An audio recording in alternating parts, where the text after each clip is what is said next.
ప్రతి క్షణం సమాజం కోసం మీ మిత్ర న్యూస్. నకిలీ బిల్లులను సమర్పించి సీఎంఆర్ఎఫ్ నుంచి భారీగా నిధులను విత్డ్రా చేసిన ఉదంతం తెలంగాణ రాష్ట్ర వ్యాప్తంగా కలకలం రేగింది. ఈ నేపథ్యంలో సీఎంఆర్ఎఫ్ కింద పేషెంట్లకు వైద్యం చేసినట్లు నకిలీ డాక్యుమెంట్లను ముఖ్యమంత్రి కార్యాలయానికి పంపించి వాటి ద్వారా నిధులను విడుదల చేయించుకున్నాయి. ఇందులో ఉన్న ఆయా ఆసుపత్రుల యాజమాన్యంపై సిఐడి వర్గాలు నిఘా పెంచినట్లు తెలిసింది. తెలంగాణలో వెలుగులోకి వచ్చిన ముఖ్యమంత్రి సహాయ నిధి సీఎంఆర్ఎఫ్ కుంభకోణం వ్యవహారంలో సిఐడి అధికారులు దూకుడు పెంచారు. రాష్ట్ర వ్యాప్తంగా పలు ప్రైవేట్ హాస్పిటల్స్, కార్పొరేట్ ఆసుపత్రుల యాజమాన్యాలపై కేసు పెట్టారు.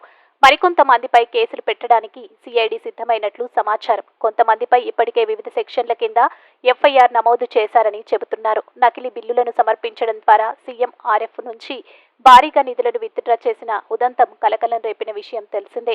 సీఎంఆర్ఎఫ్ కింద పేషెంట్లకు వైద్యం చేసినట్లు నకిలీ డాక్యుమెంట్లను ముఖ్యమంత్రి కార్యాలయానికి పంపించి వాటి ద్వారా నిధులను వివిధ ప్రైవేటు హాస్పిటల్ యాజమాన్యాలు విడుదల చేయించుకున్నాయి. దీనిపై సచివాలయ రెవెన్యూ మంత్రిత్వ శాఖ సెక్షన్ ఆఫీసర్ డిఎస్ఎన్ మూర్తి పోలీసులకు ఫిర్యాదు చేశారు. ఇందులో కొందరు రాజకీయ నాయకులు ప్రమేయం ఉన్నట్లు ఫిర్యాదులు పొందుపర్చారు.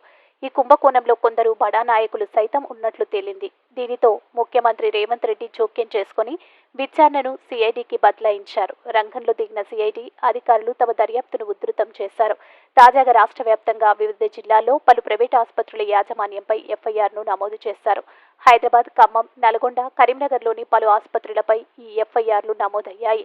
తెలంగాణ రాష్ట్రంలోని మరికొన్ని జిల్లాల్లో ఇదే తరహాలో అక్రమాలు జరిగినట్లు తెలిసింది. వారిపై త్వరలో ఎఫ్ఐఆర్ చేసి చర్యలు తీసుకునే అవకాశాలు ఉన్నాయని చెబుతున్నారు. మరికొన్ని ప్రైవేట్ హాస్పిటళ్లను ముఖ్యమంత్రి సహాయ నిధి జాబితా నుంచి తొలగించారని తెలిసింది.